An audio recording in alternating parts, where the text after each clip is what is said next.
కానీ ఆయన పొలిటికల్‌గా వస్తానన్నప్పుడు నిజంగా అంటే మీరు ఇష్టంతోనే ఓకే చెప్పారని అయితే నేను అనుకోవట్లేదు ఖచ్చితంగా. బట్ కానీ ఫైట్ చేసారా? యాక్చువల్‌గా ఆయన నన్ను ప్రిపేర్ చేశారండి పెళ్ళైన దగ్గర నుంచి. సరే ఏం ప్రిపేర్ సో చేశారు సార్? నేనెప్పుడు నో చెప్పడానికి నాకు అసలు నో చెప్పొద్దనే అనుకున్నా.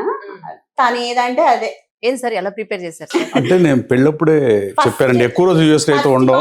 అంటే ఒక రకంగా కిడ్స్ లేటుగా పుడతాం వల్ల ఇన్నేళ్ళకి వచ్చాక, కానీ కిడ్స్ ఇంకో 5-6 ఏళ్ళు, ఒక 7-8 years లేటుగా పుట్టింది మా పాప. మా ఫాదర్ కూడా 12 years పుట్టారు మా నాయనమ్మకి. ఇప్పుడు చాలా మంది పిల్లల మధ్యలో 11 నుంచి 12 ఏళ్ళు గ్యాప్ ఉన్న వాళ్ళు చాలా మంది ఉన్నారు. కొత్తగా 11 years కి. సో వాళ్ళు కిడ్స్ ఇంకా ముందు పుట్టుంటే ఇంక ముందే వచ్చేవాళ్ళం. అంటే నేను క్లియర్ గా చెప్పా, పాలిటిక్స్ నాకు interest, we have to come back to India. అంటే యుఎస్ లో ఉంటాను అనుకోవద్దు, కొన్నాళ్ళు ఉంటాం అంతే. అది either 5 years 10 years ఓ స్పాన్ ఆఫ్ ద టైమే తప్ప అదే మీకు హనీమూన్ పీరియడ్.